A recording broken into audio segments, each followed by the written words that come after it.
everyone. Episode 23 of Witches, Blood, Ghosts. Oh My. This is Hunter. This is Jade. And we're best friends. We are. And and that's it. And we're done. Anyway, so thank you for listening. So this has been our episode. So the theme for today was weather. Yes. And I called mine like forever ago. Simply because I had listened to a podcast that talked about weather witches so long ago that the only thing I remembered about it was that they talked about weather witches. Okay. So, well, I mean, it covers the big points. It does. So I expected there to be a lot of sources and stuff. Uh-huh. But not a lot came up. And the things that did was like scholarly articles. Really? That you had to like pay for, and like my institution didn't have, so I couldn't get. But it was like, because it was like talking about how like the whole thing of like weather witches or shamans that could control the weather, whatever. It was like a big thing for like different religions and like stuff like that. Oh. Yeah. So I couldn't get those, but I looked at everything else that I could. Okay. So a lot of the stuff that was really, really interesting too. It's like, I have a decent amount of stuff, but not a lot of it is history like usual. A lot of it is like what we still currently do because of them. Really? Yeah, you'll see. It's crazy. Interesting. It is crazy. So, since ancient times, different cultures around the world have talked about people with the ability to control the elements, which also therein includes the causing rain, storms, lightning, yada, yada, yada. This power has been attributed to magicians, shamans, sorcerers, and witches. And this is crazy, but in as early as 700 AD, the Catholic Church prosecuted sorcerers for causing storms. Oh, what? It's crazy that you've never heard of this. I know. Yeah. Because you hear about the Salem witch trials. Yeah. Well, also, we are in America, and this stuff did not, like, the witch trials that this talks about did not happen in America, so... So we don't care about anybody else, got it, yeah. Well, that shouldn't be a shocker. Okay, so, this... this part, I read it, and I turned to Kyle, and I was like, I feel like people use religion in a not good way. That's what I said. And this is why, because, quote, this was a quote from the thing, quote, church authorities gave credence to the belief by storms being caused and stuff by people by stating that God permitted the devil and witches to perform these acts as punishment for the wickedness of the world. End quote. I'm sorry? Bro, isn't the whole... It's weather. So anyway, then I found a Wikipedia page that talked about, there was something about like weather witches, but there was something called Tempestari, or for in like a singular it would be Tempestarius. Okay. This is from medieval lore. And they're defined as weather-making magicians that possess the power to start, stop, or prevent storms from happening at will. And like in this lore or whatever, in towns where someone was a Tempestarius and they like would say that they were going to prevent a storm and then didn't prevent a storm, they would like get bullied by the town and sometimes even killed. Dude, what? So you get prosecuted, executed, whatever, if you don't do anything because you're not a witch, but they say you're a witch. And then you get bullied and sometimes killed if you are a witch. Everybody knows you're a witch. And you just get something wrong. Get something wrong and still murder. So you really, there's no win here, it sounds. Good. Yeah. So, okay. Then the witch hunts started happening. Okay. So even more people got scrutinized, even ones that like weren't called Tempestari before, or whatever. And some people believed that witches could cause tempests, hailstorms, and lightning. And they said that they would purposely strike houses, crops, and whatever else with lightning. They would purposely sink ships, purposely kill men and animals, and they would do all of this with a smile. I'm just, like, not seeing that. Yeah. Just not seeing that as something that happened. No. This is very interesting. Because of the devil jade. Did you know? Yeah, because of the wickedness of the world. Yeah. So the most famous storm that is believed by people around that time to have been caused by a weather witch or witches was in 1591. So long ago. Okay. This was during the North Berwick witch trials. Oh. So there's different. Yeah. There was a man named John Fian and his alleged coven of witches were accused of raising a sea storm in order to drown King James VI and Queen Anne on their way back from Denmark. But why? But also... Oh. Okay. Not done.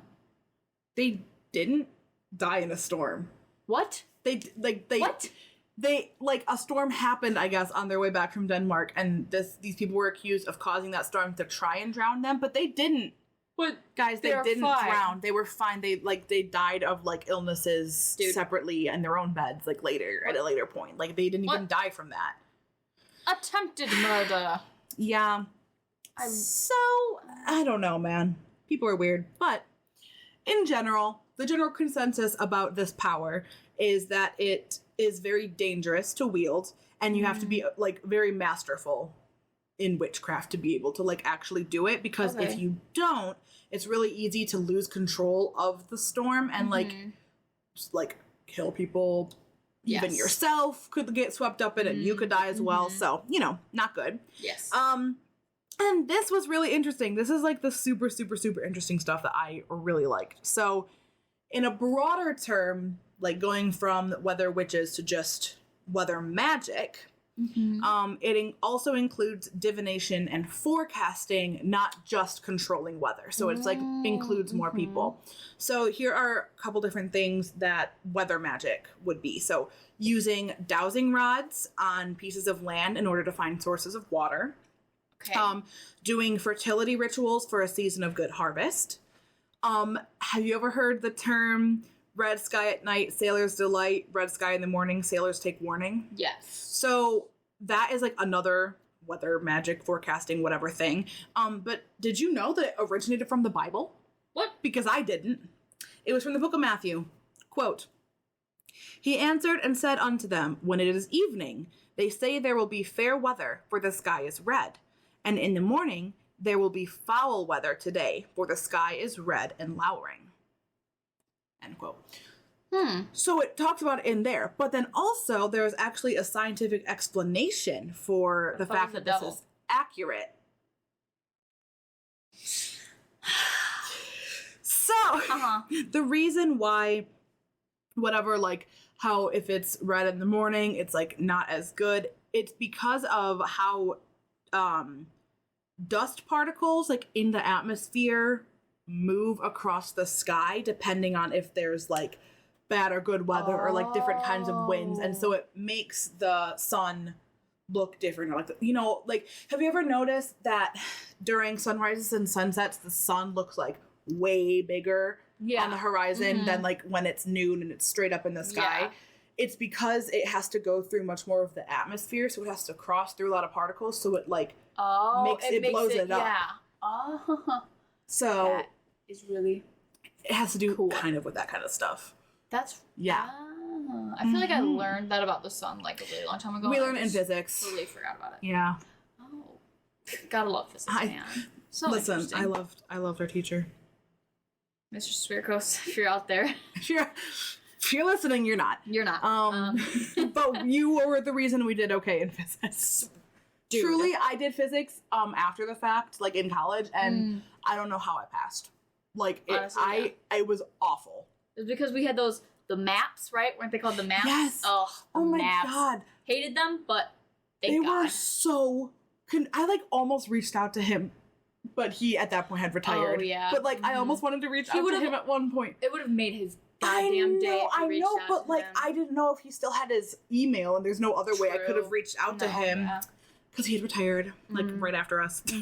Anyway, so another weather magic thing that happens is during the celebration of Imbolc or Candlemas. is another word for it. Mm-hmm. In the Northern Hemisphere coincides with Groundhog's Day.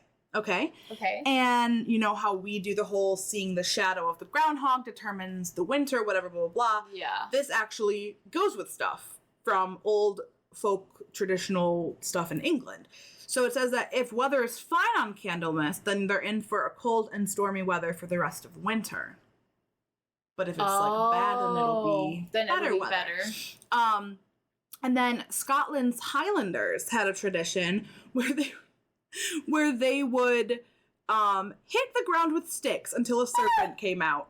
And then the way it like behaved would tell them how much frost is left in the ground. So if they're like super like out of it and dazed and confused, it's like, oh, they're still in hibernation. It's still cold down there. But like if they seem more alert, then they're like, oh, there's not as much frost. That means we must be getting to spring soon. Even though that's, I feel like not how it works, because it doesn't like thaw from under, like you would know in the air first. But I absolutely love that Yeah. so much. Yeah, I really like that they tried. I'm just picturing like a lot of people just hitting the ground? Like a lot. Like Worms are coming out instead of snakes. What happens if a snake just doesn't come out? They pack up and go home, I guess. We've done our due diligence. And it didn't happen, so... Their stick on their shoulders and then march. Yep. Got it. So these are just a whole bunch of different weather, magic, whatever things that are still kind of used now. But in Appalachia, if there are cows laying in their fields, it means that rain is on the way. Oh. If a rooster crows in the middle of the night, it is foretelling of rain the next day. If a dog runs in circles, which I feel like they just do, but apparently that means that poor weather is coming. So pay attention to that. Okay, I will. I got a dog. If birds build their nests closer to the ground than like usual, that means that there's going to be a hard winter coming up. And then here are some rituals, honestly, that we used to do as kids without realizing it would be stuff before like a snow day. I don't know if you ever did anything to try and get a snow day, but it was very big. Oh my god, elementary school. I never did any of that. I didn't hear about that stuff until I think I met you. Oh my gosh, that's crazy. Okay, so it was a huge thing for us. It was, you had to put a white crayon on the windowsill. Oh. You had to put a spoon under your pillow. You had to wear your PJs inside out. You had to flush ice cubes down the toilet. And then this one, I literally don't know where I heard it from, so I could have fully pulled it out of my ass, honestly. Like, I don't know if this is real. Okay. Run around your dining room table counterclockwise a certain number of times. I think it was like 5 or like 7 or like something like that. I don't know. I just remember doing that for sure. One I didn't do, but it said on there that was giving examples of this was putting plastic bags over your socks to try and get a snow day. What? So then I asked Kyle if he did anything, and he said, well, not really, but he went to like a Lutheran, like from kindergarten to 8th grade. Oh. So of course, like Christian people are told them, wake up at midnight and say a prayer and light a candle and say a prayer and you'll have a better chance for snow day. I love that. I know. So, yes. Okay, and then I have just a list. This was really cool. A list of some superstitions about weather witches. Some of the stuff is still like things we do or say today, and other things might be in other parts of the world, but I just didn't recognize it. So, apparently, when you've eaten a hard-boiled egg, you always need to smash a hole through the bottom of the shell, because if you don't, a witch will ride it out to sea and cause a storm. A witch will... Sorry, what is the witch gonna do? Ride it out to sea and cause a storm. I'm not gonna ask any questions. I don't have an answer for you, even if you did. All it said in parentheses was, sea hags could often stir up a storm. Best not to help them by leaving your eggshells intact.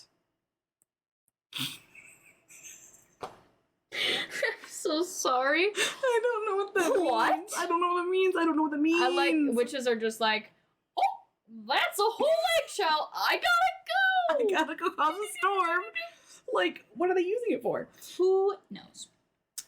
The whole rain, rain, go away, come again another day. That is a charm that like an incantation that people would say to try and get the rain to stop or improve weather.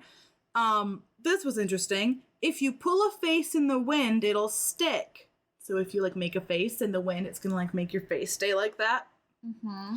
It's because no, don't tell me what. It's because the demons that ride with strong winds were thought to have disfiguring powers. I don't even know what that means. Why are winds associated with demons? Then, well, I love wind so much, dude. I don't know what it is about wind. Dude, I love wind. Like, I feel wind, and it's like, oh, like Papa's the opposite. Instantly, I'm happy. Papa hates the wind. What? Takes it personal. Oh, I see it as a gift. I'm like, oh, I like the wind. It's gorgeous. Also, my mom hates it now too because it like noise. Yeah, my mom is deaf in one ear. She had a brain tumor, but she's fine now. Hi, Mom. How you doing? And so obviously she can't hear out of one ear, and so things like really loud rooms with a lot of people talking a lot, or the wind when other people are trying to talk to her, or there's other like noises and stuff is like a lot to handle for anyone really, but for someone who only has one ear to hear out of, like, that's a lot. So wind is not her friend. I love the wind though. Yeah. Cannot relate. Oh my god. I just remember one, it makes me so happy just thinking about it. I remember one game that we went to at Michigan State. We went to a football game. I think this is our freshman. I remember this. Year. I know what you're talking about. And it was our freshman year. We left early because we could sense a storm coming. Oh, we could see a storm coming. And so we left early to run back to our dorm because we were quite a ways away from... like the opposite end of campus. Yeah, from the... Stadium, thank you. The field, if you will. Is it called a field? Football field. Football field. Yeah. Okay, so we were like running because there was a storm coming, and the wind was picking up. The wind was so strong. It was like in the fall, obviously, because football. So there was like leaves flying everywhere. It looked like tornadoes made out of leaves, like everywhere. Oh my god, crazy! I love it. That stuff, like I feel like the energy. I don't know. It just like makes right me before the so storm, and then happy. then as soon as we got it, like it started sprinkling. It was sprinkling as we were like getting there, but as soon as we got in, it like started pouring rain. Like, and then we went and got never cereal. Seen a storm. Yeah, we did. But the wind was like getting leaves stuck to the windows and stuff from the rain. And oh my god, the wind was so intense. And we were watching everyone trying to run back to the dorm and laughing at them. Funny. That was good times. One of 2 times we went to a football game. Yeah. They just weren't that fun. Okay? I just don't. Yeah, I'm not a sports person. Anyway, sports surrounded by a whole bunch of drunk students that we don't know. That when we weren't getting drunk or anything ourselves, so we didn't have people to. Anyways. So another one is if you sing badly, it'll rain. So you have to sing well. Okay. Well, it says that kind of offensive. It's like apparently when magical songs or incantations or whatever would be said, if it like was said poorly or whatever and something bad happened, they like connected the two to like them. Oh. Yeah. Tread on an ant, you'll make it rain. It says ants tend to come out in good weather on the hunt for foods to take back before the weather turns. So if you kill it, then the ants are no longer out. So rain will come. So rain will come. Got it. No, that makes a lot of sense. Something you can learn with ants is if you notice that like ant hills are being built up like a ridiculous amount more than usual, that means rain is coming because they're trying to protect their nest from getting flooded and stuff. That one I believe. Well, that one I learned from Papa, so obviously it's right. Yeah, right. Anything he tells me is true. Mm-hmm. Okay. To end a drought, dip an effigy of a saint in water. This may have also been done as a punishment to the saint for ignoring the community's prayers, possibly originating with the custom of leaving holy pre-Christian effigies in springs or lakes.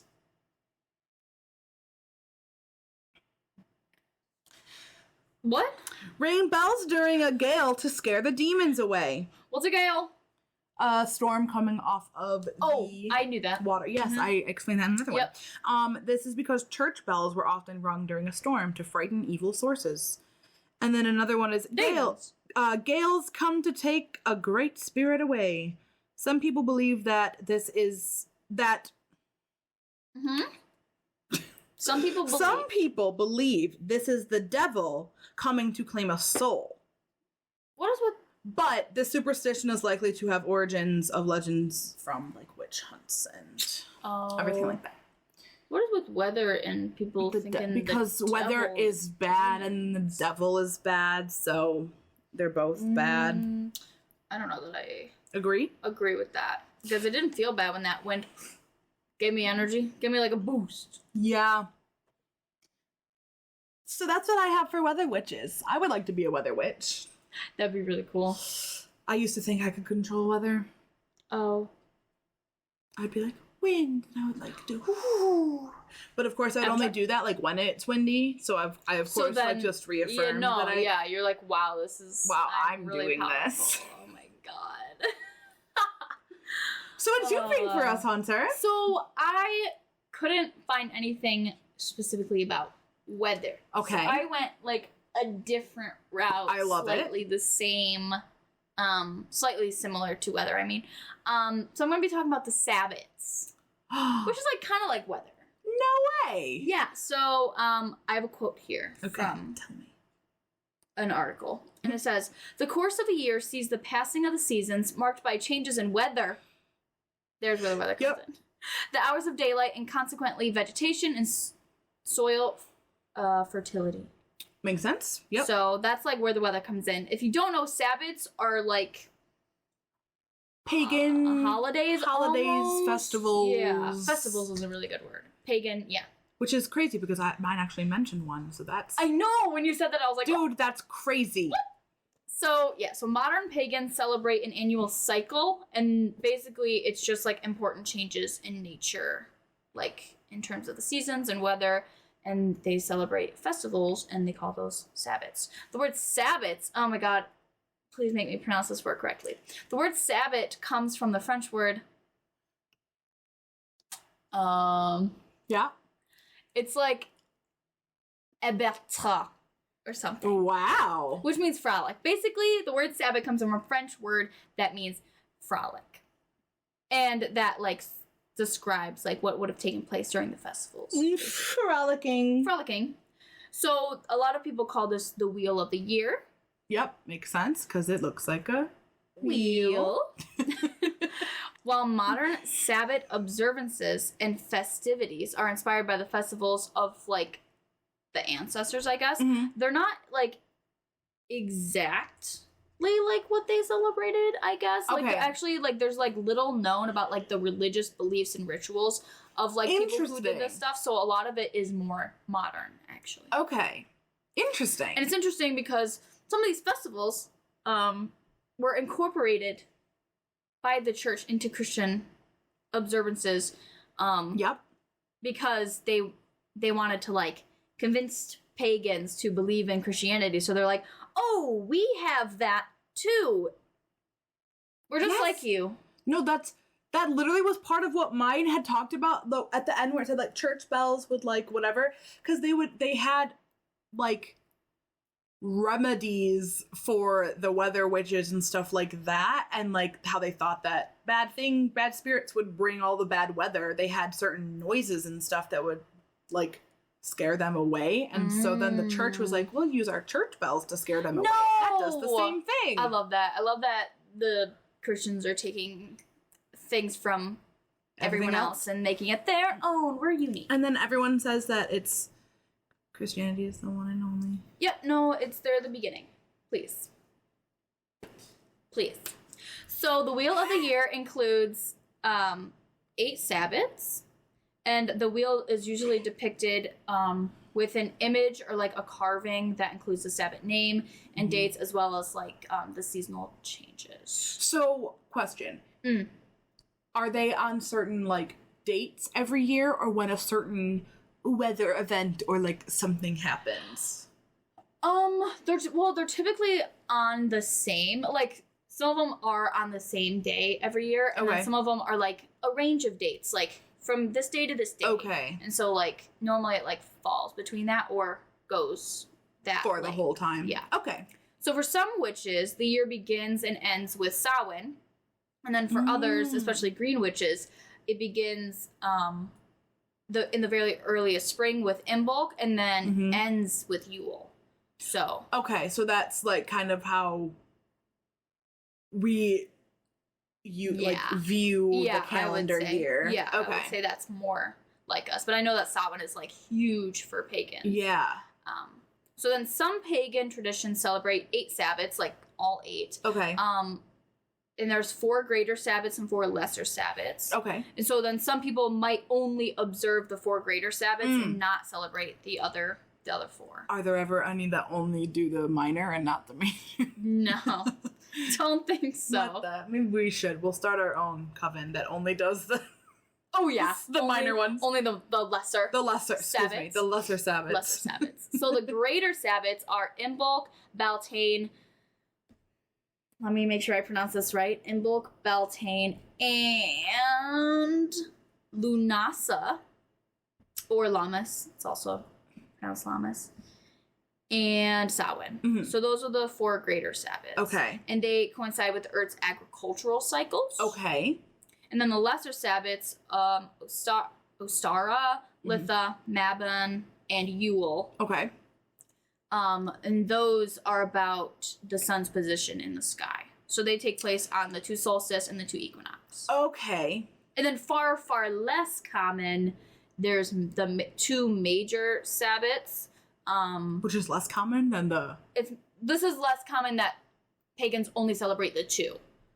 Oh! So there's 8. Some pagans celebrate the 4 main ones. Yes. And then a very, very, very small portion of pagans celebrate only 2. Okay. And those 2 would be Beltane, and then Samhain, because they're like opposite. So Beltane is like all about life, and then Samhain is more about death. Death, yeah. So those are the main 2. But I'm gonna like go into each of oh my god, I'm so excited. The 8. So Imbolc is celebrated on February 2nd. Groundhog's Day. And it's already passed.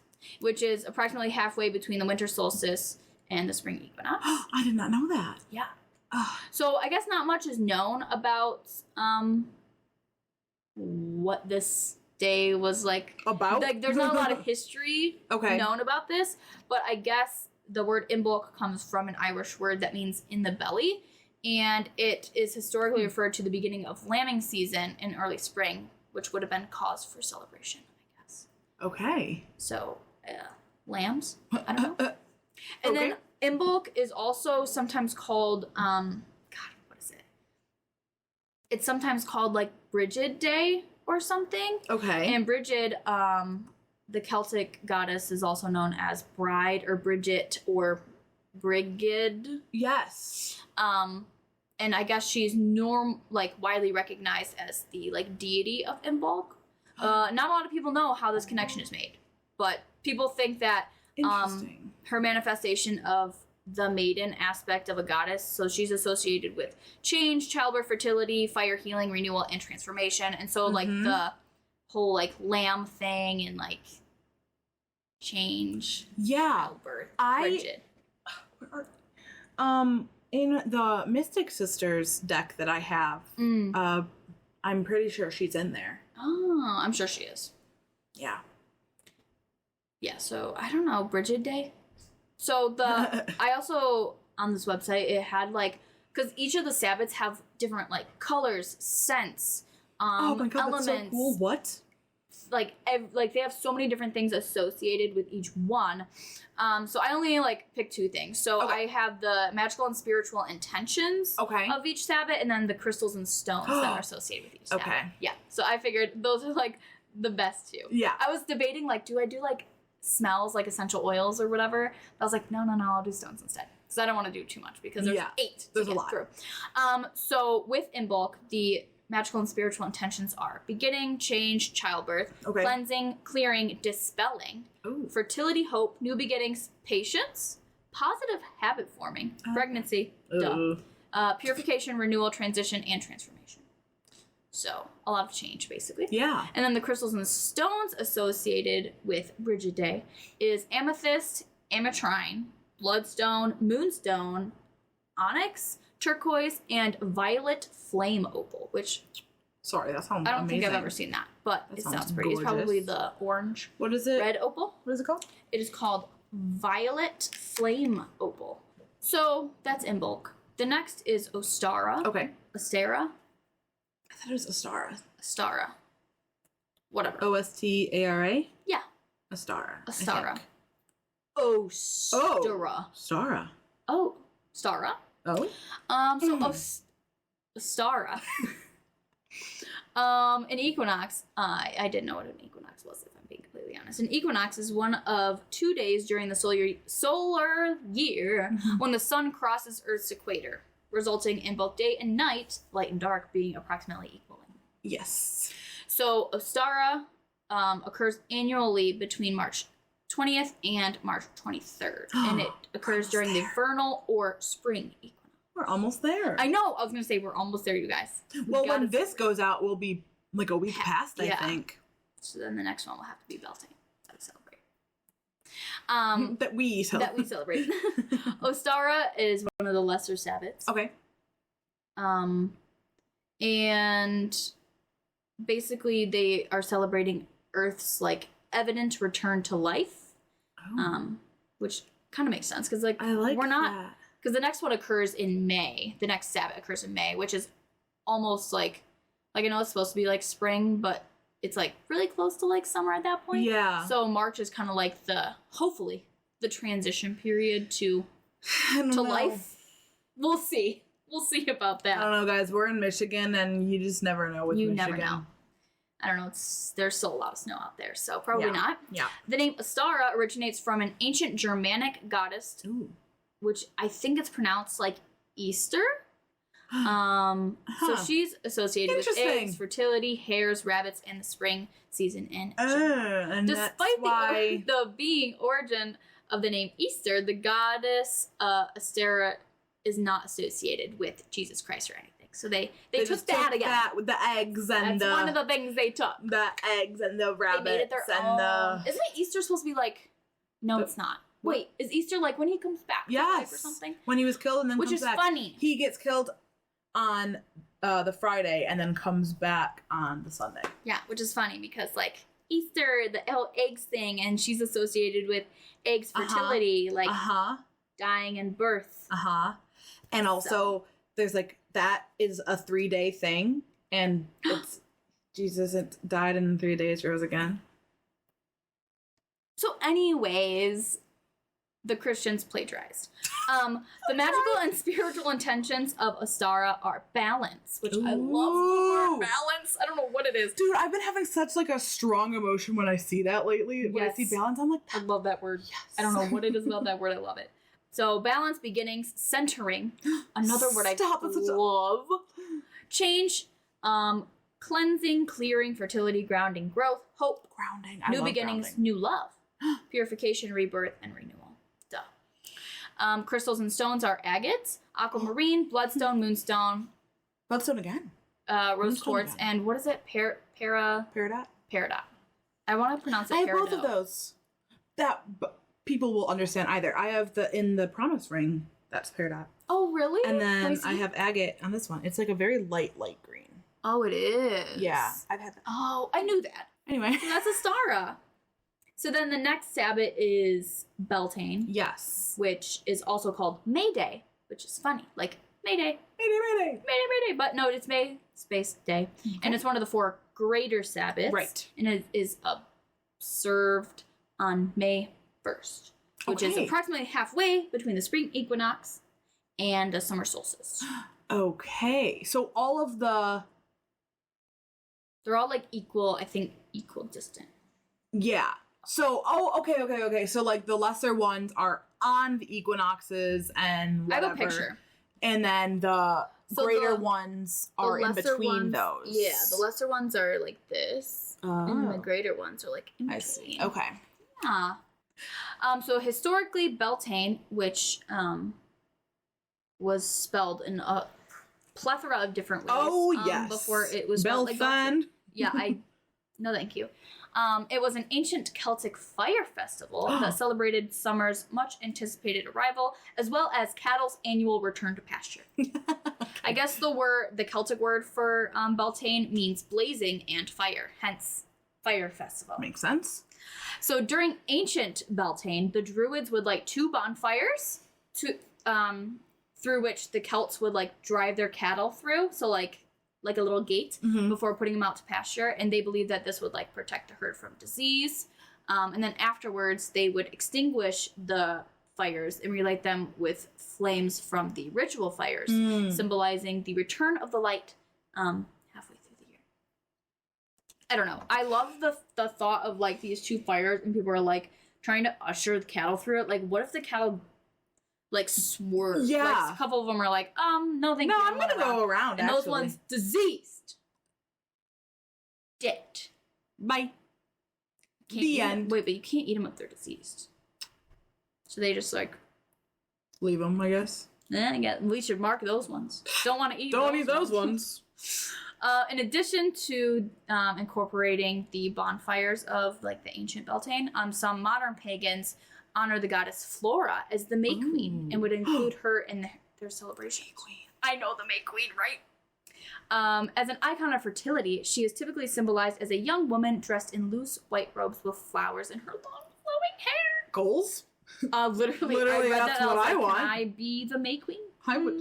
Yes. Do we though? Do we want to? Well, not with what happens in that movie. But like, ancient May Queen. Yeah. Flora, specifically, her. So the magical and spiritual intentions for Beltane are abundance, aphrodisiac, beauty, fertility, fire magic, garden magic, libido, lust, passion, past life recollection, love. Okay, I feel like that was just thrown in there. Right? Pleasure, protection, purification, rebirth, reincarnation, sensuality, sexuality, and stamina. Crystals and stones are aventurine, bloodstone, which is like everyone. Okay. Emerald and rose quartz. Okay, rose quartz was for the. I wonder if there's always one that shares the one like before like, it. Almost like a, what do you call it? Connector. Yeah, or I was thinking like a swing. Anyways, I can't think of the word. Next is Litha. So Litha would be the summer solstice. Yeah. So like June. Where is it at? It's one of the 4 lesser Sabbats. It's the summer solstice. It's also called midsummer. Halfway between Beltane. It's the start of the harvest season. Why do I not have when it is? Hello? Let me look at my little picture here. Litha, June 20th to the 23rd. Makes sense. So contemporary pagans would celebrate the sun's power and Earth's lush green growth. So although Litha is the more like recent name for it, midsummer, I guess it's celebrated in cultures all around the world. Obviously, we know that the Swedish, right? Swedish? I think they're Swedish. They went to Sweden. Was it, or was it Finland? We know that others celebrate it based on the movie that is Midsummer. Definitely like way historically accurate, I'm sure. Definitely. For sure. Accurate. They would also light great bonfires to give tribute to the sun. They also thought that lighting bonfires would give the sun more power. They would dance around the fire, and they believed that the smoke from the fires would bless their crops and cattle and protect them from dark magic and disease. Wow. Some people also thought that the fires would drive away demons and malevolent spirits. So the magical and spiritual intentions of Litha are abundance centering creativity, grounding, healing, health, inspiration, love, marriage, money, prosperity, protection, and wealth. I like the sound of those words for Litha. I like you stringing those words together. I like all those. Litha, June. Celebrate it in June. Crystals and stones are carnelian, citrine, diamond, emerald, jade. That's so weird that you said you like the words. What? Stop. Okay, all right, got it. Peridot, tiger's eye, lapis lazuli. And so those are the stones for Litha. Wow. So I'm in that one. So you like Litha. You're in Litha. I would like, I genuinely, that definitely sounds like one that, like, oh my god, we need to, like, go to our friend Ren's, when a weekend when her parents aren't there and no one else is around on one of these days. Oh no. And dance naked around a bonfire. I knew that's where you were going. And that's why I said, oh no. Because that's how I want to celebrate. She has, like, the most open backyard. It literally would not be possible to do at all. Oh, what about mine? Right Yours would be better. Right next to the busy road. Yeah, but it would be dark and you have a fence. Yeah, but there's a giant bonfire which is lighting up our nipples. Everyone would see. Ugh, I can look away. We'll build a fence around the fire. We're in the... And then, okay. We'll do that. We'll just hang up a whole bunch of blankets around. Put like up, a teepee. Yeah. But there's a hole. Oh my god, we literally could with a hole in the middle so that the smoke goes out and we don't all suffocate and die. Anyways. Next. So Litha, No, we're done with Litha. Oh, bye Litha. Bye Litha. Next is, the way it is spelled is not at all how it is pronounced. It is pronounced Lunasa. The spelling is Lugnasad. Huh. So we're gonna go with Lunasa. Lunasa. It's one of the 4 greater Sabbats, and it's also called Llamas. So. Okay. I mean. Llamas? Llamas. Llamas. I mean, Lammas. So I guess it could be llamas. No. Llamas. Llamas? Llama. Lunasa is what I'm going to call it. It is observed on August 1st, which is halfway between the summer solstice and the autumn equinox. According to Irish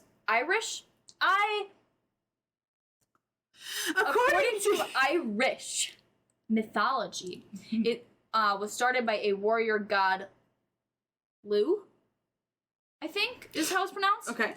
As a funeral rite he held in order to honor his foster mother, Tailtui. Okay. Tailtui. And she was an Irish earth goddess who is said to have cleared the land for her people to grow food, dying from exhaustion. Dying from exhaustion. She died. And she died.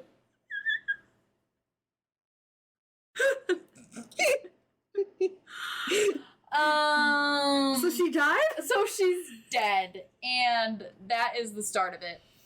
Okay. Over time, this celebration has been known as Lunasa, which is a combination of Lu and Nasa, which is a Gaelic word for gathering. The first fruit of the harvest season were offered to Lu, and as such, Lunasa evolved into a harvest festival. So makes sense. Yes. Modern pagans celebrate Lunasa as a festival honoring Earth, its abundance, and its harvest. Okay. It is an ideal occasion to give thanks for the blessings you've received and share your good fortune with family, friends, as well as the community's less fortunate. Magical and spiritual intentions are abundance, accomplishment, blessings, challenges, community, earth magic, good luck, gratitude, introspection, personal growth, reflection, and transformation. I like that one too. Crystals and stones are aventurine, carnelian, citrine, onyx, peridot, tiger's eye, and topaz. Ooh. Yeah, it's a new one. Throw that in there. Yeah, it is a new one. So that's Lunasa. Spelled Lugnasad, I think. You do the really well. Thank you. I love the love it. Next is Mabon. Mabon.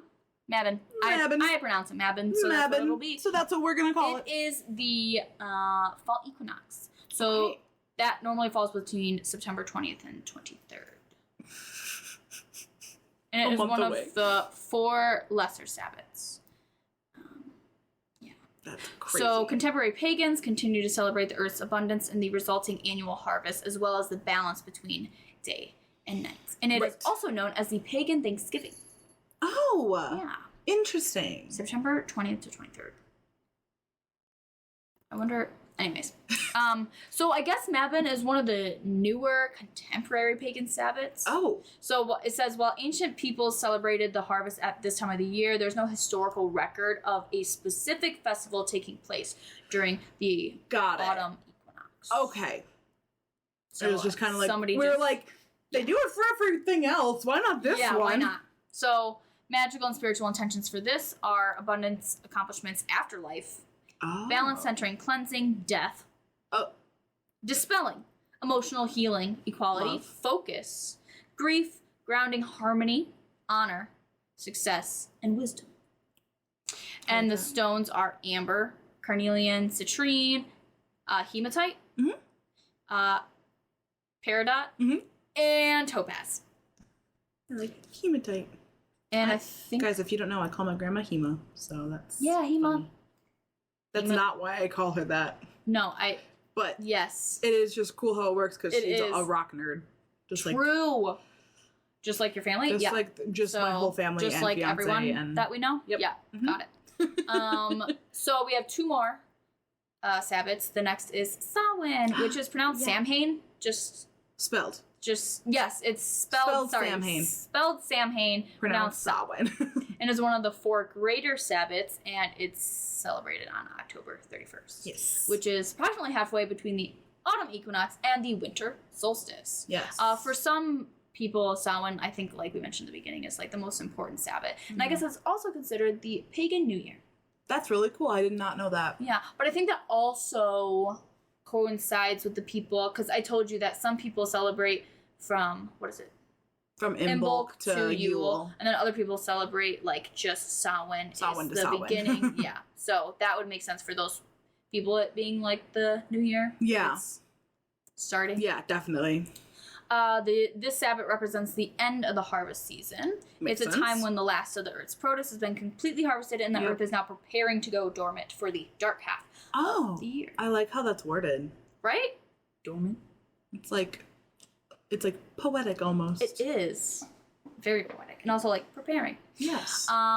Contemporary pagans during this time take the opportunity to give Earth a final thank you for her gifts.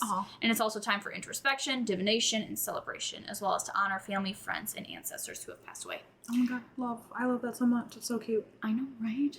The name Samhain originates from the Old Irish word Samhain, which translates to summer's end, basically. Once the preparations for winter were over, people gathered to celebrate, so they lit bonfires. They're always lighting bonfires. There's a reason why the stereotype of women dancing around a fire is a thing. Yep. So they would give thanks for everything that they received during the previous year and also mourning everything that they've lost within the previous year. So they would dance and play games like bobbing for apples.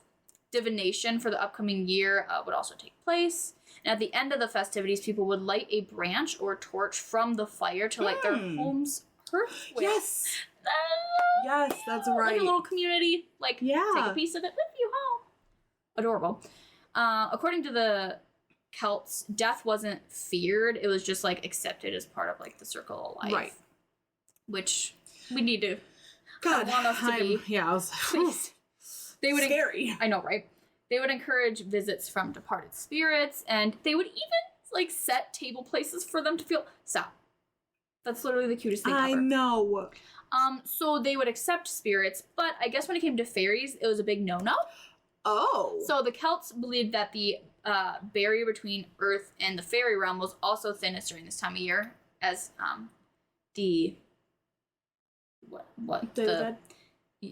Yeah, but what do you call it? They thought the veil was the thinnest during Samhain, and also during what is it? When is the opposite of Samhain?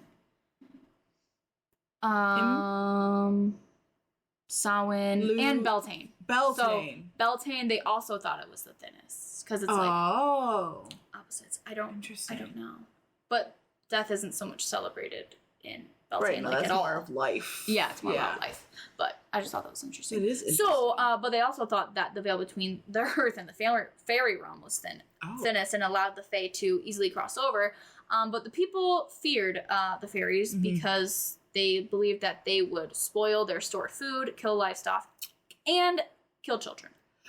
Oh, and steal children too. Sorry, I forgot. They would just take them. Yikes. So because of that, people would leave lighted torches, gifts of food, and even animal sacrifices at the edge of forests to like appease the evil fairies. Yeah. And then people would also wear animal masks and costumes to scare the fairies away from their homes and farms. Yes. And then some people would carve scary faces into trees and vegetables, the pumpkins to ward them away. Yeah. Yep.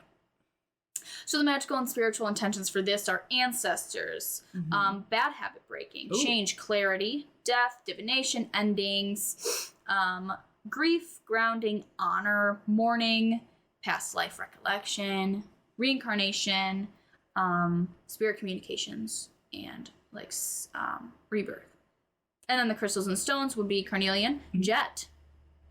It's a black stone. I was gonna say I never heard of jet. Gray moonstone specifically, obsidian, onyx, smoky quartz, all dark and stuff.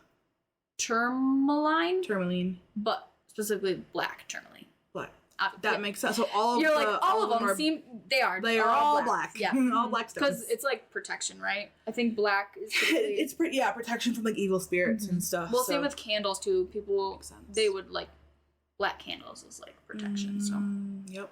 So that's Samhain, and the last one we have is Yule, which is the winter solstice. So it has the longest night as well as the shortest period of day, and it takes place between December 20th and December 23rd. And it's one of the lesser Sabbats, which is interesting to me because I feel like Samhain and Yule are like the two main Sabbats that I don't want to say everyone, but most people know about. Know those Samhain words and at Yule. least. Yeah.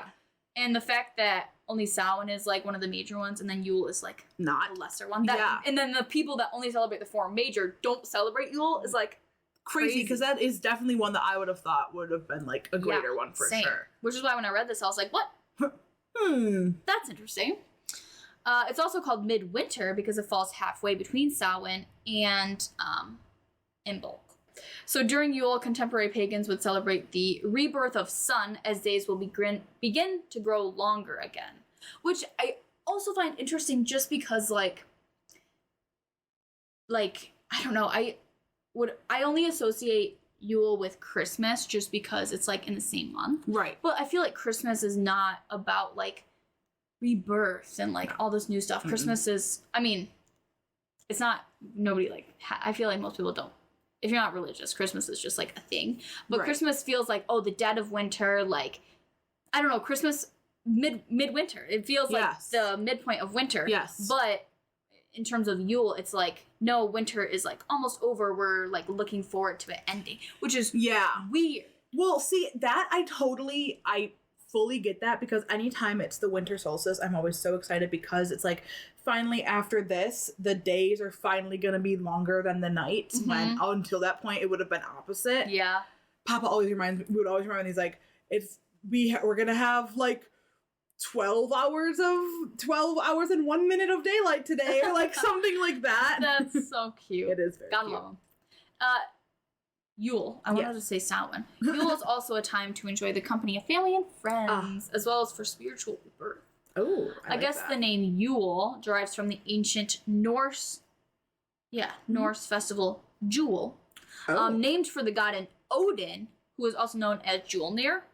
Yule? I thought it was Yulnir. Maybe it is Yulnir. Okay, so then the name Yule derives from the ancient Norse festival Yule. Named for the god Odin, who was also known as Yulnir. The festival took place around the time of the winter solstice in the belief that Odin would favor his people with abundance, health, and peace during the upcoming year. So abundance looking forward. Yeah. The celebrations are believed to have included, you guessed it, a bonfire. There is a fire. There will be a fire involved. Animal sacrifice. Animal sacrifice, feasts, drinking, trees. Yes. Hung upside down. I was gonna say that was my next one was trees. No way. Was it actually? Yeah. That's the only one I knew for sure. That's so funny. Drinking. Anyways, on the eve of the winter solstice called, I'm also guessing it's called Yule, just because it's like Yule. The ancient English would light a log in their hearths and keep it burning all night to give the sun strength because they're like looking forward to the new year. Like winter's over, come on, sun, please Please help. And then the remaining ash and pieces of wood from the keeping the fire burning all night on the eve of the solstice will be kept to craft good luck charms for the upcoming year. That's adorable. I love that so much. That's so cute. So the last little bit, magical and spiritual intentions are birth, beginning, compassion, emotional healing, endings, equality, forgiveness, harmony, hope, introspection, love of fellow humans, motherhood, meditation, spiritual rebirth, self-evaluation, and peace. That's really cute. And then the crystals and stones are moss agate. Dude, what? Bloodstone, citrine, emerald, garnet, ruby, and blue zircon. And moss those agate, are the the other one just said agate, and that one was specifically moss agate. Specifically moss agate. Which makes sense because it's like green. Green. And Yule. Green is like one of the colors of Yule. Yeah. That I do know. If you don't know, which you don't. Which none of you know. My engagement ring is moss agate. Yes. It's a very pretty stone, guys. Yeah, Kyle did a good job picking it out. Seriously. Okay. The cards. Moving on to the cards. Me? Yeah. Okay. So, if you want to TikTok, first of all, go do it. Go do that. Pause. Go second do that. Of all, come back. I pulled 2 and they were crazy. So I have new moon and full moon in Leo. So I'll start with new moon. I'm going to just read all of it because why not? So, new moon in Leo. Confidence is your key to success. This card heralds the start of a new cycle for you, when you're going to look and feel more gorgeous, more in the spotlight, more like you have something worth showing off. Ooh. If you want someone's attention, this card says it's coming. However, this may not happen all by itself. You have to be willing to do your bit. That means being proud of who you are and what you have to offer. Think of yourself as the king or queen of the jungle and carry yourself accordingly. This card is also a great omen if you're asking about a creative project you're working on. Literally, I thought about that. I thought about that immediately. As soon as you said, what was it? Can you read the first part again, maybe? More in the spotlight. Yes. More like you have something worth showing off. Literally That's that. Quite literally, yes. Yes, okay. Mm-hmm. Alternatively, it can herald good news or a good start or a new start for your children, which we don't have to worry about. Oh, for your children. Don't have children. I mean, it's our cats. New start? What? Please don't. Attune to the moon. Make time to have fun. Oh. Additional meanings for this card. It's time for you to show the world what you've got. Shine your light. Have some pride. I'm shining. Spoil yourself. You've earned it. And you've turned someone's head. I better. I better have turned multiple people's heads, please. Yes. The teaching. Leo is the sign of the big and brave-hearted lion. Wait, pause. It's actually crazy that you pulled Leo because I did a reading for myself last night. I've been doing these readings for like the last couple days. Yeah. I've been doing them every day, which I've never done before. I love everyday readings. It's like a rare for me to do that.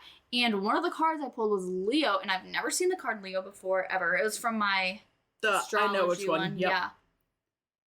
Great, really that's weird. It. And then you pulled 2 Leo yesterday. So I wonder what I'm going to pull tomorrow. If it's Leo, Ren is a Leo, so I wonder if... Anyways. Leo is the sign of the big and brave-hearted lion, of pride and showmanship, and flirting. Stop. The energy around the new moon in Leo, and therefore around this card whenever you pick it, is hot and generous. Oh, generous. The energy loves itself, and so should you. If you've been too much of a wallflower, this new moon card, and the Leo new moon, comes as a reminder that you need to be proud of who you are. That's like really weird, because I literally, I sent that message to that one person saying hey, this year I'm trying to be more doing. That's immediately what I thought of. And then for you to say that, basically saying, get out of your comfort zone, it'll be good. That's literally what I thought of when I read that. It better be good. I think Cards it's going to pay off. Universe. I think it's going to pay off. Okay. Do you want me to go? Yeah. So I'm going to do Queen of Swords first. Yes. Both of the cards I pulled were in reverse, so. Hopefully they're okay in reverse. Yeah. The main, words, I guess, keywords. Keywords. That's the word, key. Yep. Keywords are critical, pessimistic, bitter, grudges, cruel, and cold. For reverse or just for the... For reverse. Oh, God, yes. that doesn't sound For reverse. good. This says, Reversed, the queen's intelligence is used as a weapon for bitterness. She may have been severely hurt in youth and is consumed by vengeance, punishment, or hatred. Although her negativity is directed outward, it is likely because she feels empty within. She may be excessively critical, never satisfied, draining, and toxic. Unwittingly, she causes the same suffering to others that she herself felt. Interesting. Ooh. Yes, the world is full of terrible cruelty, but do beauty, kindness, and wonder coexist beside it? Blocking out life's paradoxes makes us stagnant, sick, and weak. Do you believe that others only bring trouble and heartbreak? Without love, camaraderie, and friendship, hearts turn cold. What is the cost of being too guarded? So it sounds like you need to chill out. Be more optimistic and trusting, I guess. Yeah. Is what I'm getting from it. Yeah, that's what I think too. Interesting. Yeah. Okay. It's very specific. My next one is full moon in Leo. Don't let pride get in your way. So sorry, Queen of Swords. Are you speaking through a different card? This is weird. Okay. Also, I like that the Leos are opposites. Full moon and Leo, and then new moon. Like, those are... Balance. Balance. What the fuck is going on? Yes. Okay. Have you been letting your pride become an obstacle? Is the question you're asking based on your ego, or is it from your heart? Leo energy is all about the heart. Think of the big-hearted king of the jungle, the lion. Its energy is magnificent, but when it's combined with the rush of the full moon, it can become over the top. This card may have come to you because you need to end a deadlock that has developed. More love and thoughts for your greater good are the solution to this dilemma. What the fuck is going on? If you've not been doing as you should be done by lately... Wait. I can't read. I was gonna say, that didn't so make sorry, sense. my dumb. Sorry, no. If you've not been doing as you would be done by lately, still don't know what that means. That's literally what it says. Okay. This is the time to find a balance between your own needs and the needs of the people around you. This will help all your relationships. Attune to the moon. Be magnificent without being plain too much. Wait. Those are opposite. Additional meanings for this card. Self-esteem is good. Vanity is not. Okay. I certainly don't have any. Everyone is equally important. Yep. Creative urges should be followed. Work some magic. A friendship may be ending now. Oh, shit. Bye. Bye. I should just probably get up. Yeah, you should probably. Okay, the card said. Yeah, I mean, the teaching. When the full moon comes into... When the full moon in Leo. Comes into Leo, we'll say. That's what I would think it should be. It can be a wonderfully bright time where people feel more confident to show the world their talents and assets. Our talents and assets. That's the upside of this lunation and of this card, no matter when you pull it. However, take note that the Leo full moon combination creates a sort of tension between your needs and the needs of people in your networks. Leo full moon is a time to release pride. Both of those cards are like opposites. The one is like, you don't have enough pride, do it. And the other one's like, whoa, don't have too much. So basically, once again, balance. The other one wasn't really so much about it. It was more like, you might, I guess it was. Be confident. It was like, yeah. But don't be too confident. Don't be cocky. Confident but not cocky. There's a difference. Love it. My next card is Three of Pentacles. In reverse. Also in reverse. Oh, no. The words are... No. Wait. The words are competition, ego, lack of vision, discord, and divergence. Maybe they should have been upright. Maybe they should have been. Because I'm not relating to them at all. No. Lack of teamwork and disagreements are marked by this card in reverse. End of a friendship. Right? There may be no organization... Wait. There may be no organization, differing visions, or diverging expectations about each person's responsibilities. Sometimes egos may come into the picture. Perhaps one team member is more concerned with more power.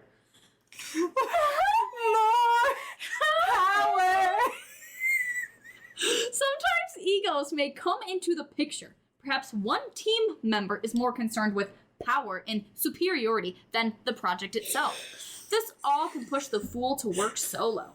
Do you hoard all of the responsibilities to yourself at work or at home? Or do you end up micromanaging your peers? How does relying on others make you feel? Are you reluctant to do so? Yes. Being entirely self-sufficient in order to avoid inevitably disappointments or to maintain control, closing us off from others? I really don't know if I actually relate to those ones. Do they make more sense upright? At least this one. Probably not with the one card. The other upright, The upright of 3 pentacles are collaboration, growth, teamwork, organization building foundations. So if we're losing friendships, that ain't gonna do it. And then But that said, it could be another meaning of it. That doesn't necessarily mean what it is. No, yeah. And then upright, Queen of Swords upright is integrity, principles, perceptive, severe, aloof, and truth. So that definitely isn't. I don't know if I relate to any of them. No. So maybe someone out there does. Let us know. Out there because I don't know. Yeah, definitely not. Well, thanks for listening to our weather podcast today, everyone. Hope you got educated. Celebrate the Sabbats, y'all. We got one coming up. We do. We just passed one. If you celebrated that, let us know. 5 days till the next one. Wow. Yeah, 5 days till the next one, right? Well, I mean, not when this goes up. No. 5 days from when we're recording. Yes. To the next one. Yeah. So.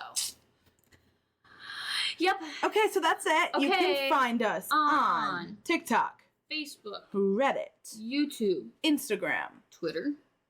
That's about it, I think. That's it. Thank you, if you are watching on YouTube, for liking, commenting, subscribing, and if you could give us a review on Spotify, just 5-star, or Apple Podcasts, definitely helps. That's all. Yeah, that's it. Peace. Goodbye. I'm back, actually. I wanted you to hear him purring when I picked him up.